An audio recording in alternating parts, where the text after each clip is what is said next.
Assalamualaikum warahmatullahi wabarakatuh. Salam sehat, salam sejahtera buat kita semuanya. Perkenalkan, saya Misi Aslim STRK. Saya bekerja sebagai bidan ahli pertama di ruang kebidanan SUD Kabupaten Kepulauan Mentawai. Di sini saya ingin berbagi informasi penyuluhan kesehatan atau pendidikan kesehatan tentang personal hygiene pada masa nifas atau menjaga merawat kebersihan diri selama masa nifas. Personal hygiene pada ibu nifas selama masa nifas. Berikut penjelasan tentang personal hygiene. Personal hygiene pada masa nifas. Masa nifas itu adalah masa dimulai setelah kelahiran plasenta dan berakhir ketika alat kandungan kembali seperti semula sebelum hamil, yang mana berlangsung selama 6 minggu atau lebih kurang 40 hari.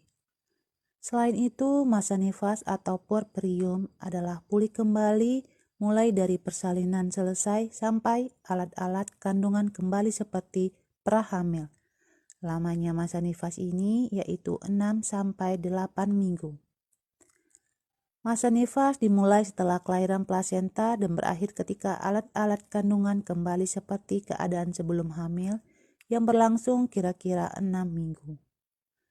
Pengertian masa nifas yang lain yaitu masa selama persalinan dan segera setelah kelahiran yang meliputi minggu-minggu berikutnya pada waktu saluran reproduksi kembali keadaan tidak hamil atau normal kembali.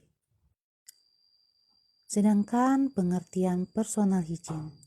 Personal hygiene adalah upaya kesehatan dengan cara memelihara dan melindungi kebersihan diri individu ataupun perseorangan yang bermanfaat bagi kesehatan dan kesejahteraan fisik dan psikis. Mengapa personal hygiene selama masa nifas itu penting? Karena personal hygiene itu memiliki manfaat yang banyak bagi ibu selama masa nifas.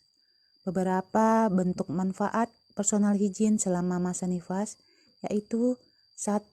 Meningkatkan derajat kesehatan. 2. Memelihara kebersihan diri seseorang. Yang ketiga, memperbaiki personal hygiene yang kurang.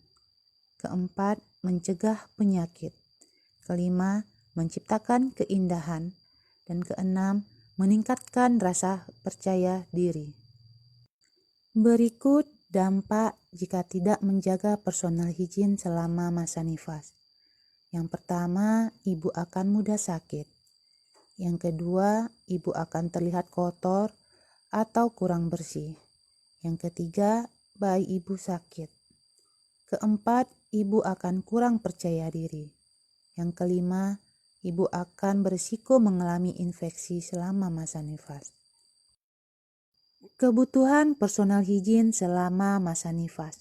Di antaranya, yang pertama, perhatikan pakaian. Sebaiknya ibu nifas pakai pakaian longgar di daerah dada sehingga payudara tidak tertekan dan kering. Demikian juga pakaian dalam agar tidak terjadi iritasi atau lecet. Untuk pakaian, pilihlah pakaian yang bersifat lembut dan menyerap keringat. Begitu juga pakaian dalam.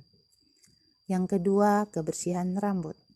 Setelah bayi lahir, ibu mungkin akan mengalami kerontokan rambut akibat perubahan hormon, sehingga keadaannya menjadi lebih tipis dibandingkan dengan normal. Jumlah kerontokan setiap ibu wanita yang telah melahirkan itu berbeda-beda.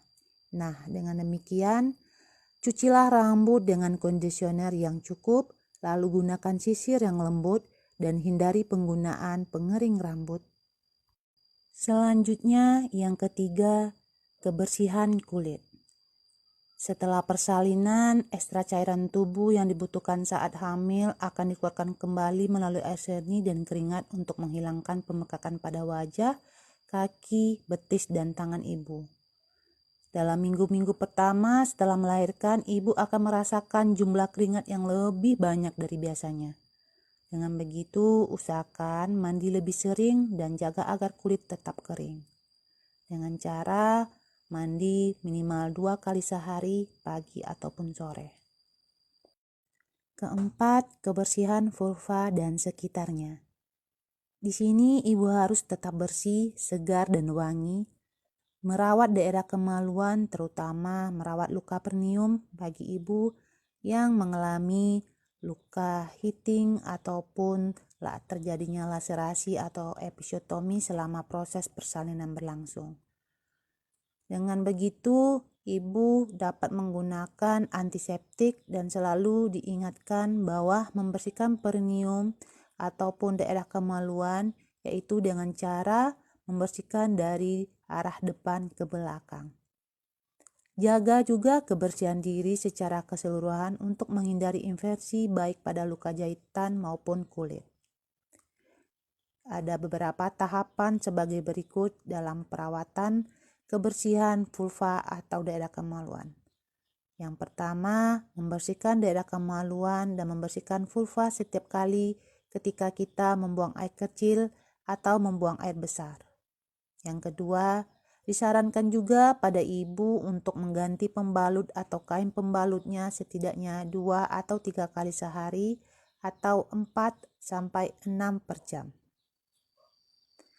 Selanjutnya disarankan pada ibu untuk mencuci tangan dengan menggunakan sabun dan air sebelum menyentuh daerah kemaluannya. Dan yang terakhir, jika ibu mempunyai luka episiotomi atau laserasi, disarankan ibu untuk tidak menyentuh luka dan cebok dengan air dingin atau cuci menggunakan sabun. Perawatan luka perineum bagi ibu yang melahirkan secara normal atau spontan.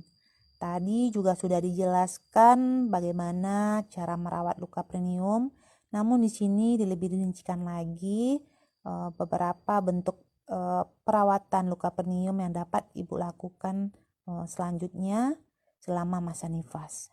Nah, yang pertama, jangan takut membuang air kecil dan buang air besar. Memang awalnya akan terasa sedikit sakit ataupun nyeri, namun itu nanti akan berangsur-angsur hilang. Yang kedua, gunakanlah air hangat dan bersih untuk buang air kecil. Yang ketiga, keringkan dengan kain atau handuk yang lembut atau yang bersih dengan cara ditepuk-tepuk lembut saja. Yang keempat, rutinlah ganti pembalut, yaitu sekitar 4-6 jam sekali atau bisa 2-3 kali sehari tergantung banyaknya perdarahan yang keluar. Semakin banyak, semakin seringlah kita mengganti pembalut agar daerah kemaluan kita tetap dalam keadaan bersih dan kita dapat mengurangi risiko terjadinya iritasi ataupun infeksi. Yang kelima, perbanyaklah konsumsi serat untuk mencegah sembelit dan sulit mengejan saat kita buang air besar. Perawatan luka jahitan operasi caesar pada masa nifas. Ini dapat dilakukan bagi ibu yang melahirkan secara seksio caesaria. Yang pertama, cucilah tangan ibu dengan sabun ataupun antiseptik lainnya sebelum merawat atau membersihkan luka SC. Yang kedua, bukalah balutan dengan hati-hati dengan menggunakan alat yang bersih. Yang ketiga, bersihkan luka dengan larutan NaCl atau jika ibu tidak memiliki larutan NaCl bisa membersihkannya dengan air yang bersih. Selanjutnya yang keempat, olesi luka dengan obat antiseptik seperti betadine. Yang keempat, ibu bisa tutup kembali luka dengan kasa steril. Selanjutnya, cara menyusui yang baik dan benar. Pertama, ibu dapat melakukan cuci tangan dahulu sebelum menyusui dan bersihkan puting susu dengan air matang.